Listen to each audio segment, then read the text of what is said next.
Krishna Krishna Krishna Hare Hare Hare Rama Rama Rama Hare Hare. This is a presentation on Bhagavat Sandarbha. We spoke already on Tattva Sandarbha and Paramatma Sandarbha. So this is actually the third one.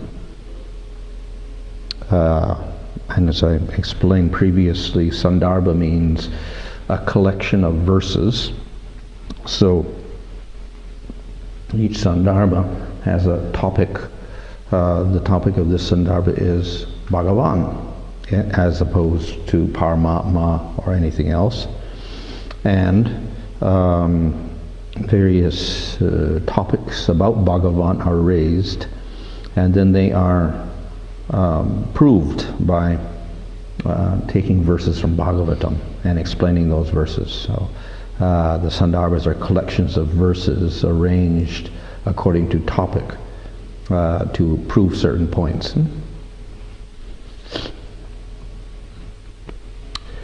We have this famous verse in the Srimad Bhagavatam,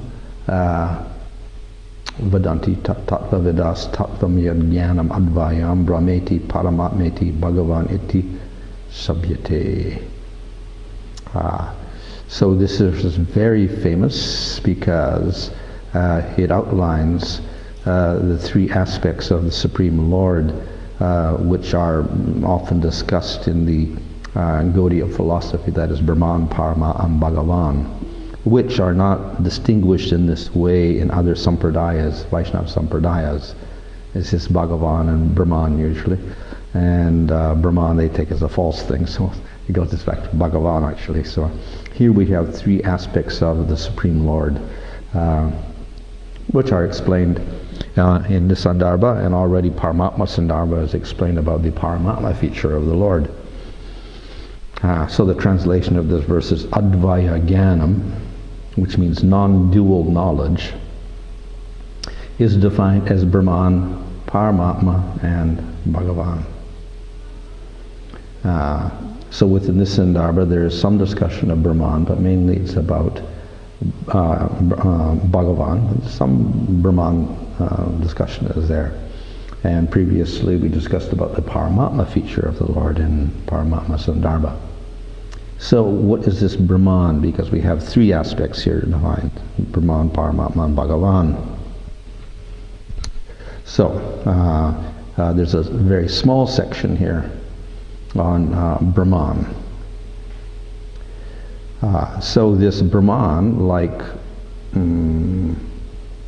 Paramatma and Bhagavan, is Advaya Jnanam. It's non-dual, so we cannot really separate Brahman from the Supreme Lord. But nevertheless we distinguish them. We give them three names: Brahman, Paramatma, and Bhagavan. So what is this Brahman? So there's a sense of oneness rather than variety caused by the possessor of the Shakti without distinguishable Shaktis. So the possessor of the Shakti is called the Shaktiman, possessing Shaktis, and that refers to Bhagavan or Paramatma. And when that Supreme Lord does not show Shaktis, then it turns into oneness. No variety, no qualities, no form. So that is what Brahman is. So we could say it is Bhagavan without his Shaktis. From our point of view, that's taking it from the point of view of Supreme Lord, and then when he takes away his Shaktis hide, then it becomes Brahman. From the Jiva's point of view, when the truth appears in a general way in the consciousness which is unable to grasp variety in the Swarup of the Lord, that is, an individual can perceive the Lord or Brahman not with the material senses or eye. It has to be some spiritual substance or Atma. So when the Atma has some perception but no variety at all in that supreme entity, then it is called Brahman. So it's a very general awareness of God that the Atma realizes, with no form, no quality. That is called Brahman. So in this way we have very distinct realizations of the Lord, which becomes also controversial because we have impersonal sampradayas like Shankar Sampradaya, and they say that the Brahman is the ultimate, and then we have other persons, the Vaishnavas, say no, there's a Supreme Lord, Krishna or Vishnu. Yet we say they're both aspects of the Lord. It's not that the Brahman is false or Bhagavan is false. They're both true. They both exist. And they're both Advaya Jnana. They're both part of the Lord. So we in no way negate the Brahman. However, the distinction is Lord with Shaktis, Lord without his Shaktis. So we can say, well, which is superior? And so some people prefer the Brahman, devoid of Shaktis. Others prefer Lord manifesting his Shaktis, and then he becomes Bhagavan. So it depends on the preference of the individual jiva, what aspect of the Lord he prefers.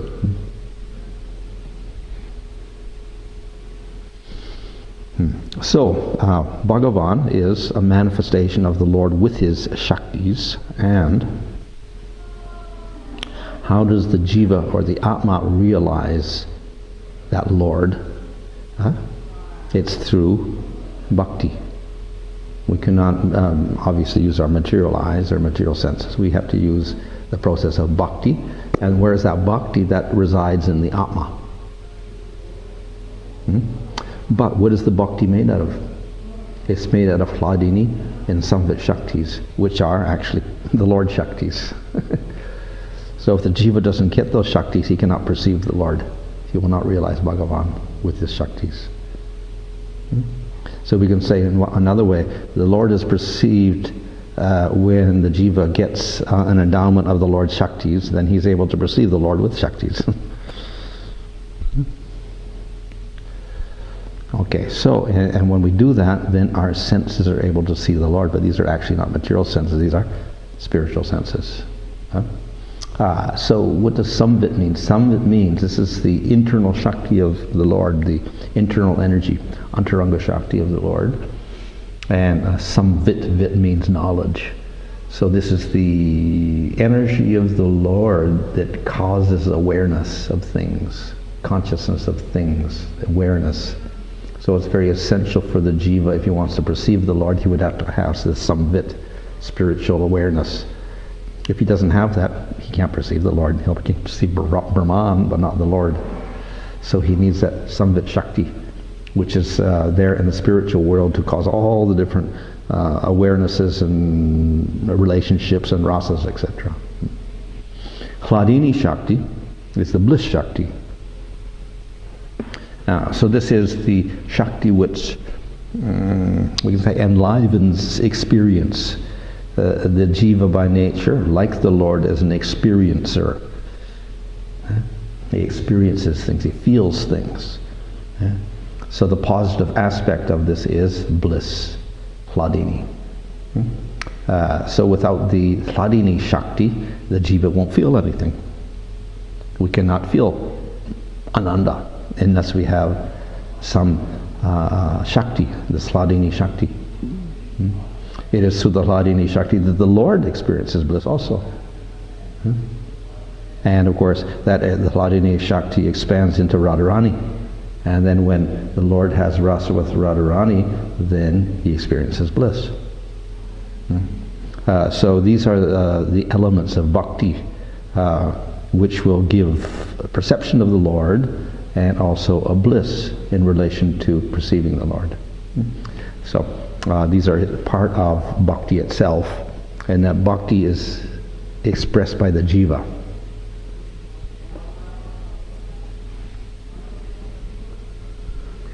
So how do we become aware of Brahman? The normal process is jnana. Jnana means knowledge. We destroy ignorance or avidya, and when we do that, we end up with awareness of Brahman.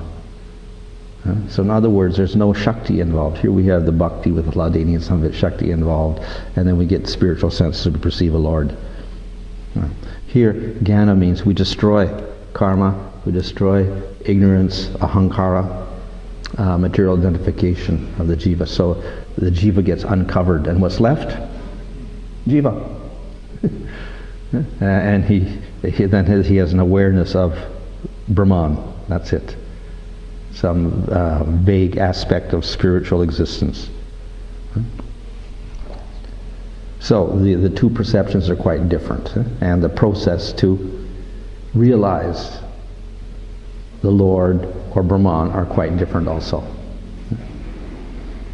One requires bhakti, the other requires jnana.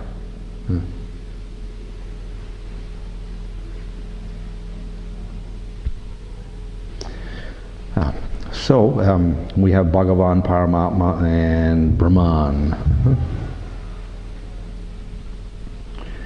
What does Bhagavan mean? Why we have to use that word? Of course, we use that because Krishnastu Bhagavan Swayam is there in the the verse in the Bhagavatam is the main verse. So, who is this Bhagavan? So there's different ways of analyzing the meaning of Bhagavan. One way is to take the syllables va, ga, and va, which is common, like diksha, divyaganam, and kshaya, destruction of sin, or mamsa, me, mam, and sa, he. So here we have ba, ga, va.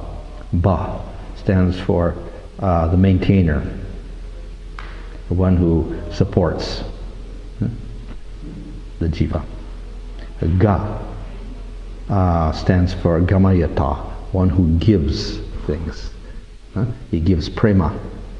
He manifests the qualities in the jiva, the spiritual qualities in the jiva.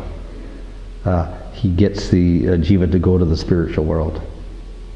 That's ga. And va stands for vas, which means to live. So the Lord in whom all beings dwell, and who dwells in all beings. The Lord dwells in all beings, and all the beings are in Him. Which means that when we say everything is in the Lord, it means the Lord is thinking of the jiva. And when He dwells in the jiva, it means the jiva is thinking of the Lord. So these three words show a relationship between Supreme Lord and the jiva. So He supports the jiva, He bestows prema to the jiva, He takes him to the spiritual world, and He's always thinking of the jiva. So this is the meaning of Bhagavan. What does Brahman do? Brahman has no activities, has no qualities, has no feelings. So these don't exist in Brahman. What about Paramatma, who's got a form also?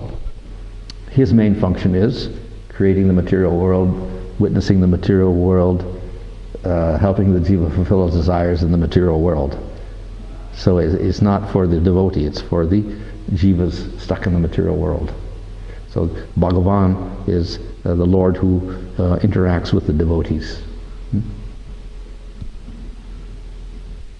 Another meaning of Bhagavan is Bhaga and Van. Van means possessor, like Shaktiman. Man also means possessor. So Shaktiman means possessor of Shakti. Bhagavan means possessor of Bhaga. And what is Bhaga? That means good qualities. So it means the person who possesses good qualities.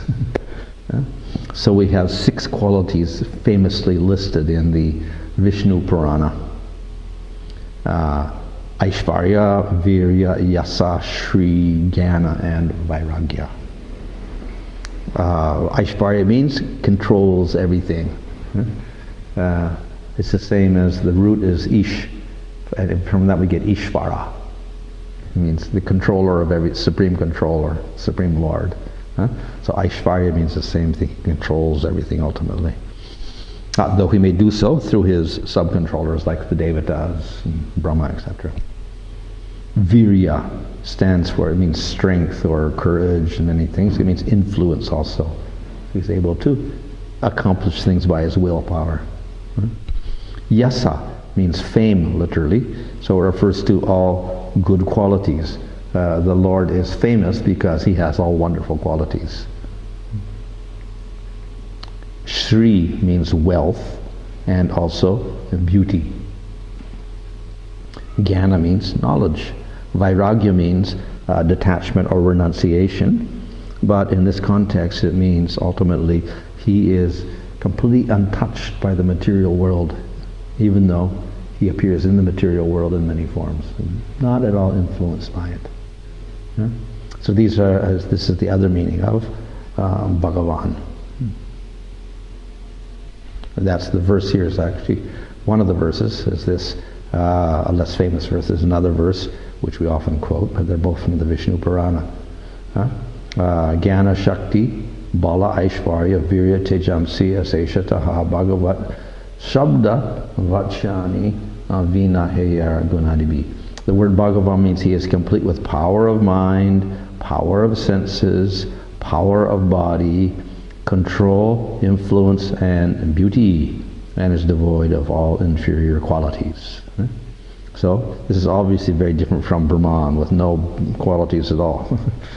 He possesses all good qualities.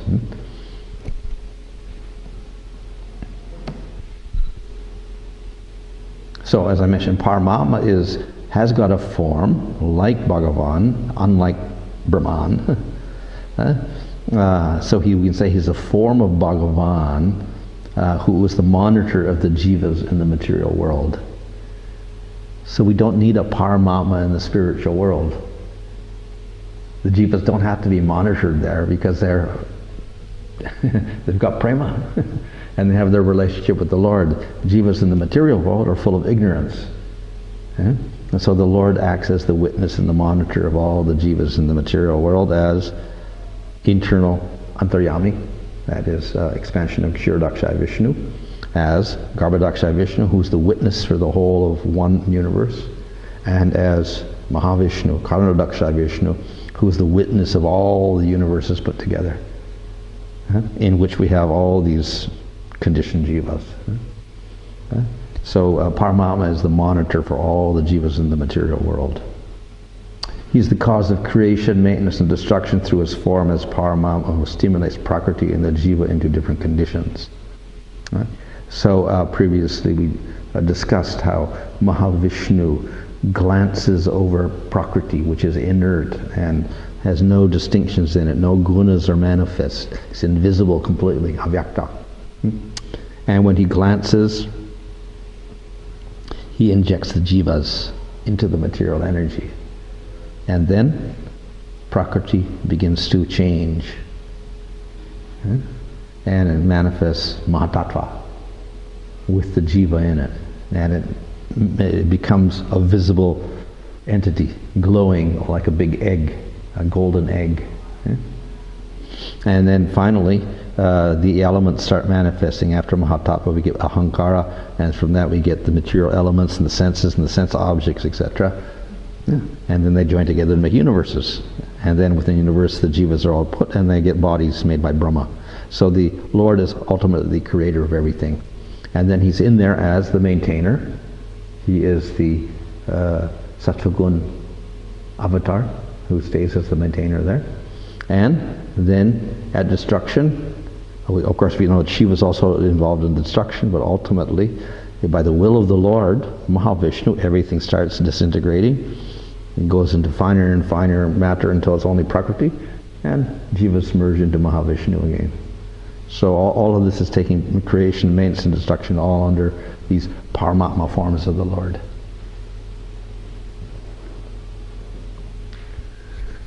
And then we have Brahman. So Brahman has none of these qualities. It doesn't, none of these actions. It's not like Paramatma, who's in charge of creation and destruction, monitoring the jiva. Brahman has no real function at all, and no qualities, no form. So what is it? So one definition is Chin Matra. Chin means chit. Matra means only. Only consciousness. It's consciousness without an object of consciousness.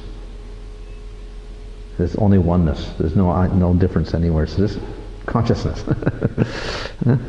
With no qualities at all manifested, no action at all, no feeling at all. That's Brahman. Because of this strange definition, we say, well, what is that pure consciousness? So many of our other acharyas attack it.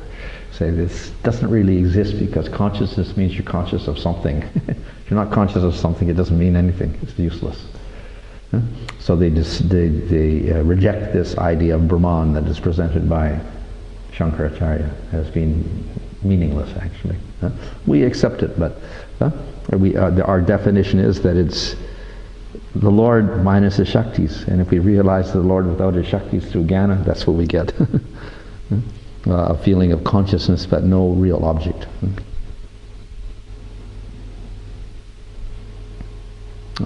So some people also attack the Gaudiya Sampradaya. Oh, you talk about distinction of Bhagavan, Paramatma, and Brahman, but you take one verse for the first canto of Bhagavatam, which I quoted already, and then you make a whole philosophy out of one little verse from the Bhagavatam. But it's not so, because in other parts of the Bhagavatam we'll see the same concept is there, Paramatma, Bhagavan, and Brahman, as we see here in the 10th canto in the 28th chapter. So we have the three things mentioned again. And we'll find other places as well where the three aspects of the Lord are presented. Bhagavan, Paramatma, Bhagavan. I often will base this on the Bhagavan, Paramatma, and Brahman, within whom there's no trace of illusory energy and which orchestrates the creation of this world. So it's not just in one verse, there's many verses of similar nature. Even if we look closely in the Bhagavad Gita, we'll see these three concepts presented. And some places we get the present, like in the 5th chapter of Bhagavad Gita, the impersonal aspect of the Lord, Brahman.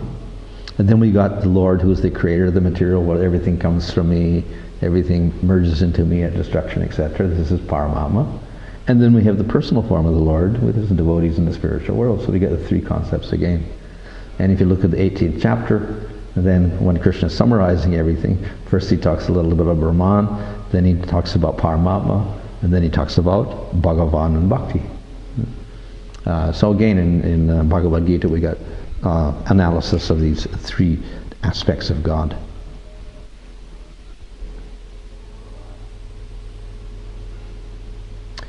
So, one can realize Brahman by realizing one's nature as pure Atma.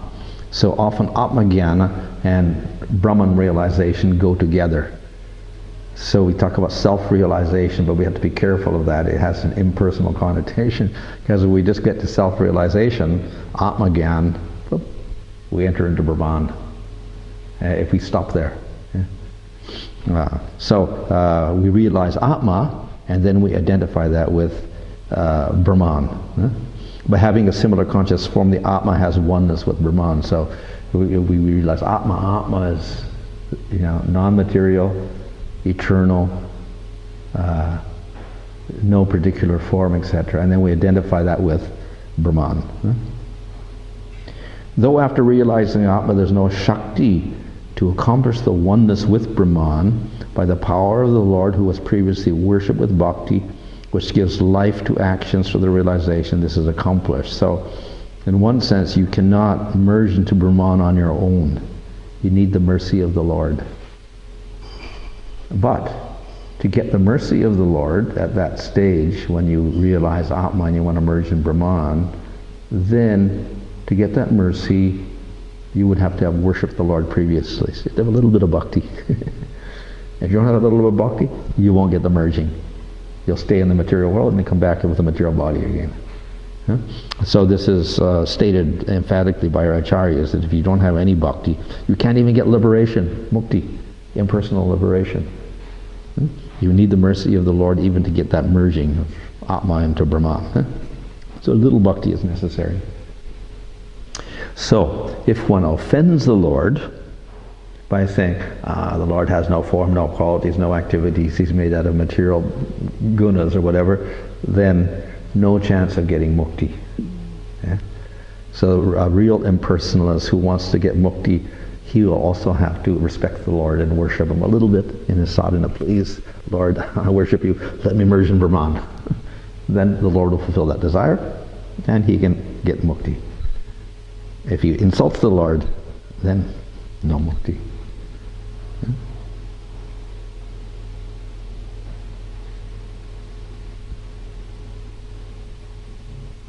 The seriously inquisitive student or sage, well equipped with knowledge and detachment, realizes that absolute truth, Brahman, by rendering devotional service after hearing from Guru. So we got in say, Pasyati Atmani Atmanam, seeing the self in the self by bhakti. So here we have merging into the Brahman of the jiva by bhakti. So it's not obviously not the same as the bhakti that we do. It's just a little bit of bhakti, and the main thing is jnana. With a little bhakti, then they can merge into Supreme Lord in his Brahman aspect.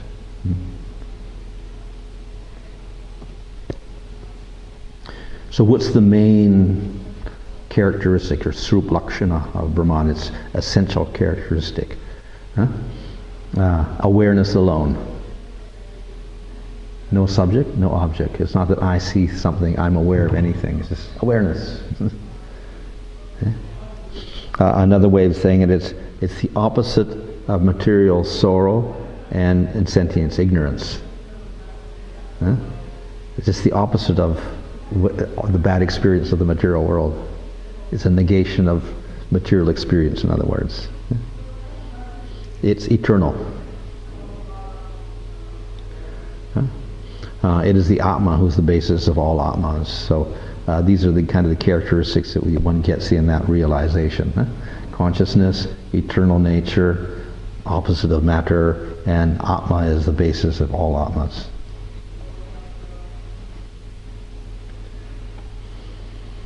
So if we realize Bhagavan, automatically whatever is in Brahman is also included in Bhagavat. Because Bhagavan is the main entity, and he has all Shaktis, etc. So we can realize Brahman within Bhagavan, but we generally don't want to realize that because it's not favorable for bhakti. So Jiva Goswami doesn't dedicate a whole Sandarbha to this Brahman, but he just mentions it here within the Bhakti Sandarbha.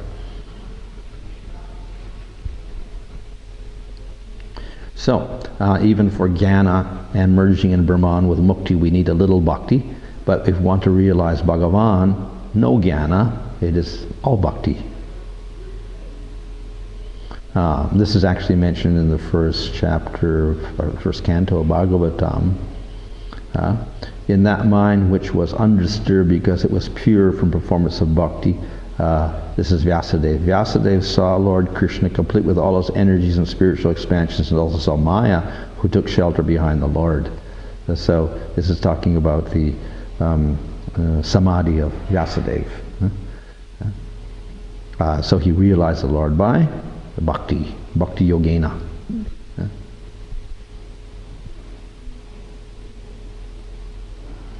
So we've talked about Bhagavan, and he has all wonderful qualities. So many people say, well, qualities are material, so how can the Lord have material qualities? So the idea is these are qualities that look like material qualities, but actually they are beyond the gunas. They're visuddha sattva qualities. So they may have similarity with things in the material world, but they're not.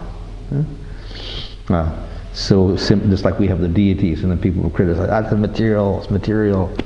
Material flowers, material cloth, material stone, and then you make it into an image. How you can worship that as God? But actually, the Lord is non-material.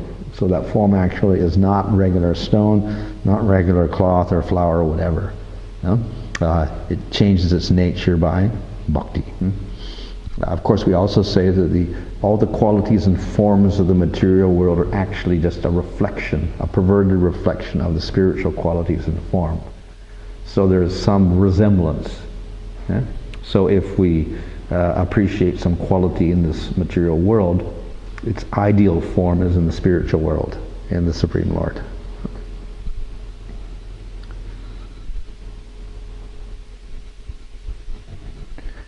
Okay, as we have gunas in the material world, the gunas, sattva, rajas, tamas, mixed together, and they create all sorts of variety. So we get all sorts of forms, like trees and animals and rocks and whatever, all sorts of forms, is because of gunas. And of course we get all sorts of qualities within these different entities because of gunas. So the gunas create all sorts of variety within the material world. So similarly, in the spiritual world, Visuddha Sattva creates all these different varieties in the spiritual world, qualities, etc., qualities, actions, etc. But the gunas of the material world, of course, emanate from Prakriti, which is inert, dull matter. Visuddha Sattva is part of the Supreme Lord, spiritual, Sarup Shakti of the Lord, completely independent of matter. So the qualities look similar, but they're actually, the origin is different, and the result is different.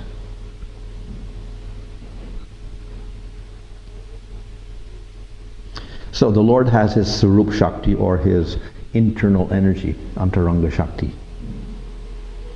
Through that, everything happens. We say that the Lord without his Shaktis is Brahman. No form, no quality, no activity. So his form manifests through his internal energy. The Sarup Shakti also manifests his qualities. We saw that the Bhagavan he is full of all wonderful qualities, and Bhagavan, possessor of Bhaga, all wonderful qualities. So the qualities are manifested through Sarup Shakti.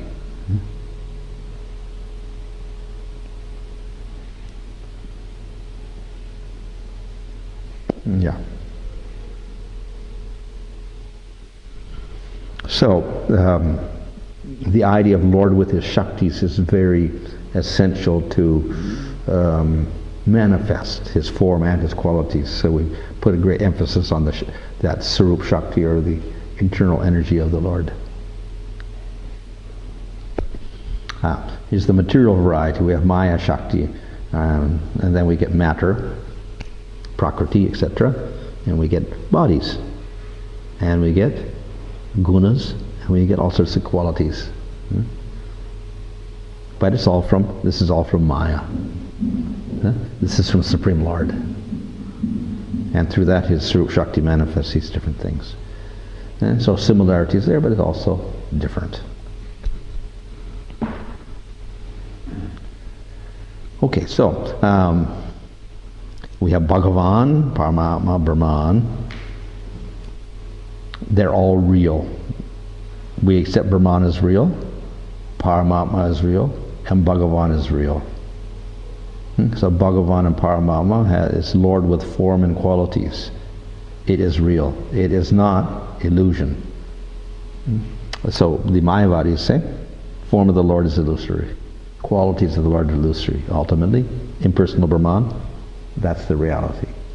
So we say, no, Lord Bhagavan is real with qualities and form. He is the object of knowledge. In other words, the jiva can realize, the jiva by nature is a knower. In the Brahman state there is no knower. He's just consciousness of nothing. Chinmatra, consciousness alone. But the real jiva functions when he has an object of knowledge. So we get knowledge in the material world. This is useless for us because it's not as material. It's not like the jiva. And the other object is Supreme Lord. So that's a spiritual. The jiva is spiritual. He realizes spiritual object, Supreme Lord. So the Lord is the object of the jiva's knowledge.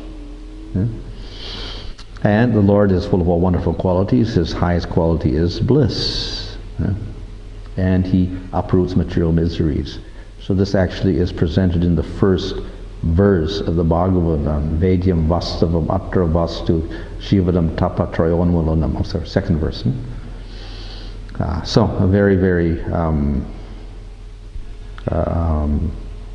concise definition of the Supreme Lord.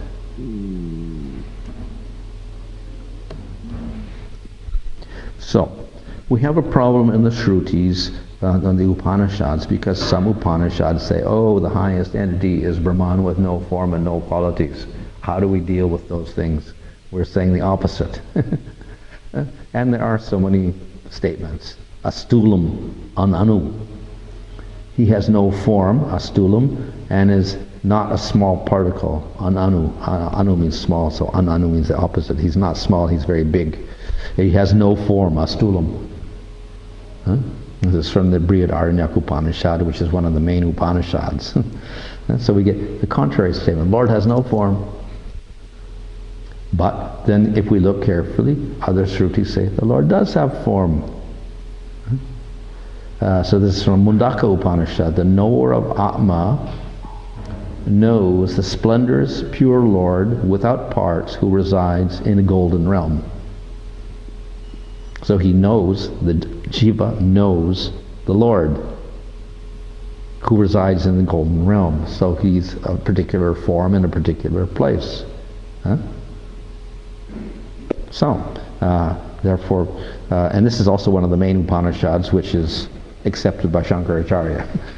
So there are contrary statements within the Upanishads itself. Lord has form, the Lord has no form.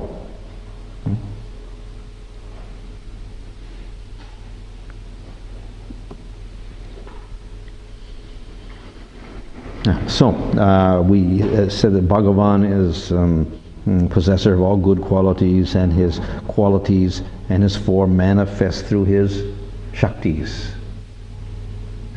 So the idea of the Lord having Shakti or being Shaktiman is very important for our particular philosophy. And we find many statements that support this idea of the Lord with Shakti. For instance, in this verse from Srimad Bhagavatam, 4th canto, I offer respects to you who possess great but mutually contrary energies. It's seen in the first verse here. Shakti Bir. So, these Shaktis are inconceivable.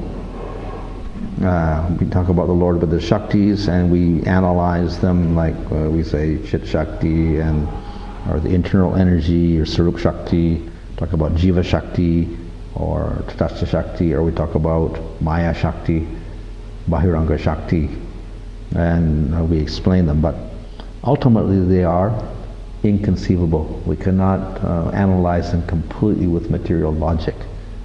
They have mysterious powers within them. So that is stated in the 3rd canto of Bhagavatam. You're possessed of unlimited, inconceivable energies, in this way you carry out your activities. So inconceivable here is Atarkya. Atarkya Sahasra Shakti. Thousands of inconceivable Shaktis belong to the Supreme Lord. Not just one, we call Achintya Beta Beta Tattva, the Lord with inconceivable powers, but actually many, many inconceivable powers.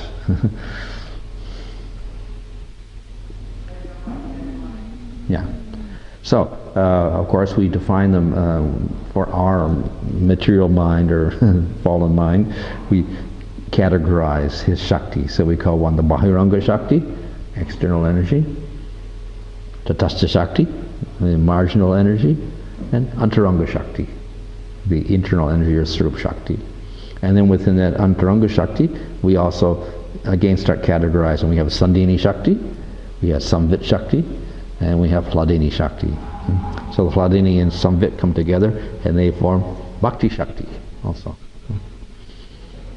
And Sandini Shakti is what causes the manifestation of everything in the spiritual world. So it's also important. The Dham is caused by the Sandini Shakti. The form, qualities, name of the Lord manifest by Sandini Shakti.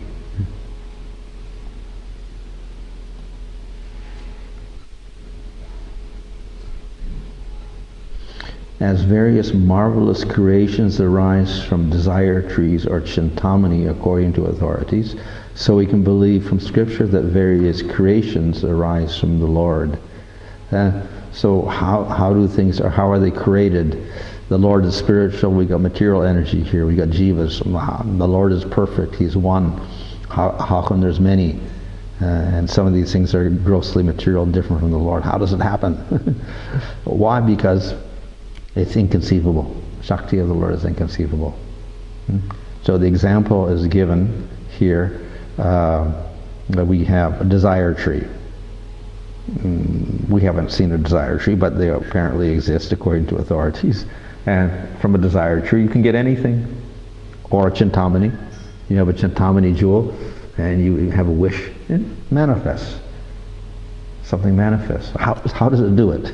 How does the chintamani manifest something? We can't explain it. So it's called achintya. How does the Lord create the spiritual world, material world? It's all achintya. But He does it. How does He do it? He said, through His power, His Shakti. So the Shaktis are inconceivable in what they can do, how they can manifest the whole spiritual world, whatever.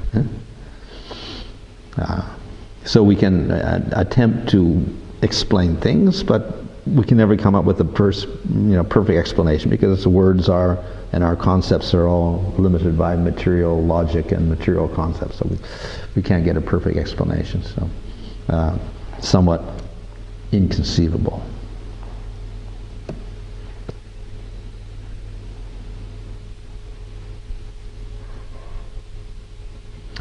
So there's one supreme tattva, that is this Bhagavan, which is present in all times by His natural inconceivable Shakti in four forms: the Lord, His powers, the Jiva, and Pradhan, that's matter.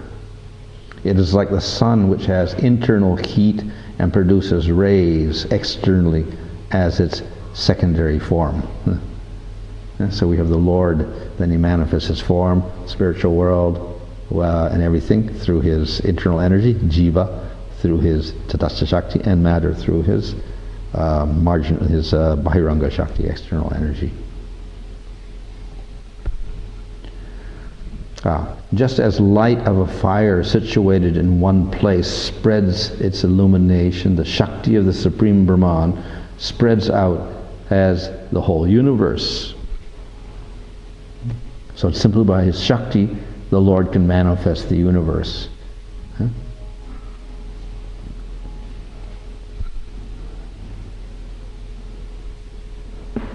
So, we have many statements of oneness in the Upanishads, like Sarvam Kalvidam Brahma. So this is the basis of Shankar's philosophy. There's only Brahman, everything else is illusion. One entity, Advaita. But we can see that within the same scriptures we find discussion of many things, not just one. So yes, the Lord is everything, but He's also different from everything. So the Lord is one, and He has all those different Shaktis. They're one with Him, but they're also different.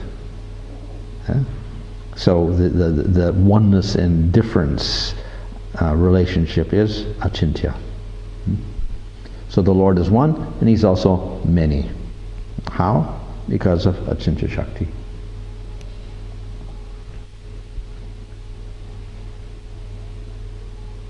So by the Antaranga Shakti, or Sarup Shakti, that's the internal energy, the Lord's complete Sarup, as well as His powers, such as Vaikuntha, manifest. That's internal energy. The Tatastha Shakti manifests as individual pure jivas, like rays of the sun. Tatastha Shakti means jivas. Bahiranga Shakti, or Maya Shakti, manifests as pradhan, matter, with insentient external objects. So these are all coming through Shakti of the Lord. Ultimately, they're all inconceivable how they relate to the Lord. The Lord has His Shaktis, the Sarup Shakti, and Tatastha Shakti, and Maya Shakti. And from this, we get whole spiritual world, and then material world, and the jivas. So in our philosophy, we talk about Beda Abed, difference and non-difference, oneness and many. Other philosophies may talk about oneness or difference, like Dvaita is purely difference. Ramanuja is oneness with a little difference. And we say different and non-different. Though the Lord's Sarup, his spiritual manifestation, the jivas and matter manifested from Antaranga Tadashi and Bahiranga Shaktis are one with the Lord and are also non-different from the Lord, they're not equal in all respects. So there is difference and non-difference, but generally put more emphasis upon the difference. So ultimately everything is one with the Lord, and therefore Sarvam Kalvidam Brahma is true. Only the Lord exists. But then we also say the Lord has Shaktis, through the Shaktis, then he creates material world, he has the jivas there, he has spiritual world, etc. So everything is there, it's all within the Lord, but we have this differentiation there. So we have the Bahiranga Shakti, the external energy of the Lord. It has two aspects to it: Gunamaya and Jivamaya. What is the Gunamaya? This refers to Prakriti, which is eternal. It is never destroyed, but it's unconscious. Dependent, like a reflection of the sun. In other words, we can't have a reflection unless we have the sun. So Prakriti is dependent on the Lord. It belongs to the inconceivable Lord who is the cause of the universe. Though unconscious, by combining with consciousness of Paramatma, Prakriti, like a dramatic player, has produced a temporary universe. So Prakriti can do nothing on its own, but because of Mahavishnu and Garbhodaksha Vishnu and Kshirodaksha Vishnu, then it manifests into 14 worlds, bodies for living entities, etc. So it's because of Paramatma feature of the Lord with Prakriti. And so that's the Gunamaya aspect. This is a quote from Vishnu Purana. Just as the light of a fire situated in one place spreads its illumination, the Shakti of the Supreme Brahman spreads out as the whole universe. So that's, of course, the external energy of the Lord spreading out, Bahiranga Shakti. So it's also like the light from the fire. So we have Bhagavan, then he expands his Paramatma, and through the Paramatma, relating to Prakriti, there's Mahavishnu, etc., then we get universe. So that's the Gunamaya aspect, Prakriti. Then we have the Jivamaya aspect of the Prakriti. This consists of time, karma, Swabhav, which means the ability to change. Matter has the ability to change itself from one thing into another. And action. These are aspects of Maya, but they're not substance like Prakriti. And out of this we get two functions of Maya: Vidya and Avidya, knowledge and ignorance. So these also arise through Maya.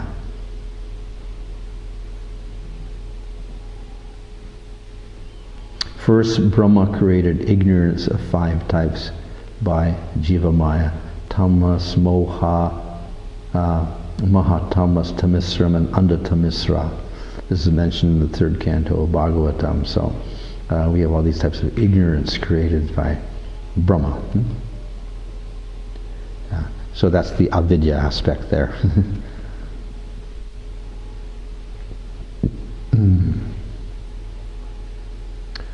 Okay. Wonder what should go on to that. Maybe I should end there. Okay, no. Okay, any question there? So,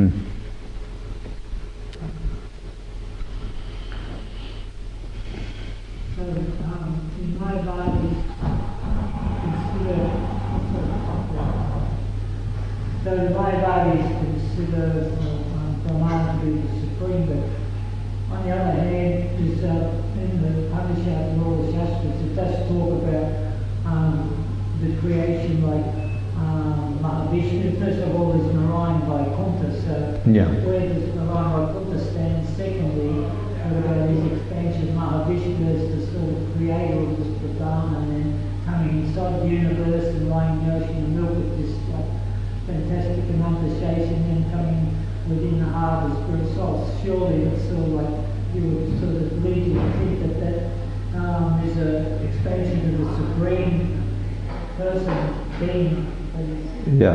Not Brahman. So your question is how they conclude Brahman? How can they disregard all the other things? So that is why the Vaishnavas attack Shankar's interpretation of the Upanishads. He draws out certain statements to favor his theory. Of course, we can also ask, well, why does he have this strange theory which ignores half of the scripture? And the answer to that is, he is presenting Buddhism in a Vedic context. Instead of saying nothingness, he says oneness. And like nothingness, there is no quality, no form, no activity, etc. But we call it oneness, and that's Brahman. So it's called covered Buddhism. So why would he do that? Simply to get the Buddhists back into Vedic, following the Vedas, even if it's the wrong interpretation of the Vedas. So that's the esoteric reason for that. Then to do that, to argue in this way, he has to misinterpret the Vedas, so that he ignores certain things there. Just like with the, what about Bhagavad Gita? So that's it. All this is secondary because Shrutis are primary, Smriti is secondary. If there's a contradiction in Bhagavad Gita, ignore it. It doesn't mean anything. It's stronger. And then that second thing is, if we have the contrary statements within the Shrutis itself. So we see Mahanarayana Upanishad all about Narayan as being first, etc. And even Taittiriya Upanishad, the Lord glanced and then he created the material world. And the Taittiriya Upanishad is one of the Upanishads that Shankaracharya wrote a commentary on. So how does he get around all of this? So they say all of this is secondary exaggeration. We call it interpretation. So it doesn't actually mean that. It's not absolute. And a lot of these descriptions are there just to help people who have lower types of minds. So he'll explain it in that way. So that's why Lord Chaitanya says, we take the abhida, the direct meaning, as much as possible. So it says Narayan created the material. We accept it. We don't try to say, oh, it actually doesn't mean that, means something else. And then Prabhupada, of course, says this word jugglery. We take the statement and we can simply explain it away by some logical process or whatever argument. We dismiss it. But as much as possible, we try to take the direct meaning and we minimize the interpretation of words, sentences, and paragraphs, etc.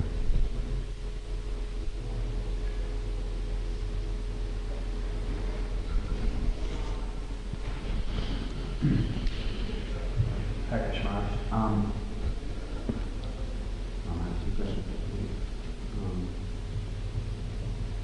So you said that so Paramatma doesn't exist in the spiritual world? No. Okay, so it's only Bhagavat, so there's no... Well, in a sense, Paramatma and Bhagavan can't be really separated, but Paramatma is the function for monitoring the jivas in Maya. And there's no Maya in the spiritual world, so it's only Bhagavan. And he doesn't really have to monitor anybody because they all got prema, so.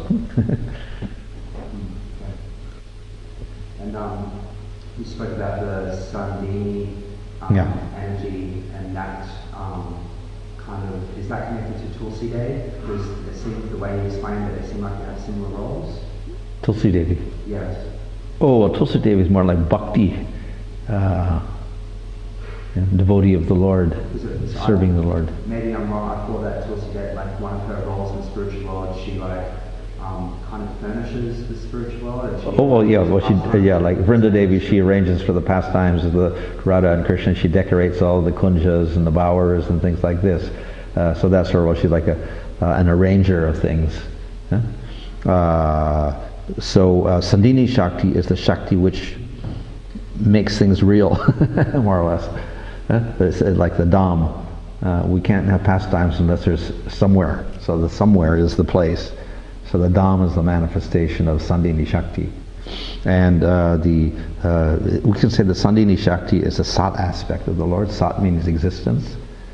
So it manifests the existence of everything necessary for the Lord and his pastimes, including his form, qualities, and activities, etc. So it's the existence factor that supports everything. So what's the I don't quite get the difference, but that seems like it's also Vrindadevi's role as well. She's also...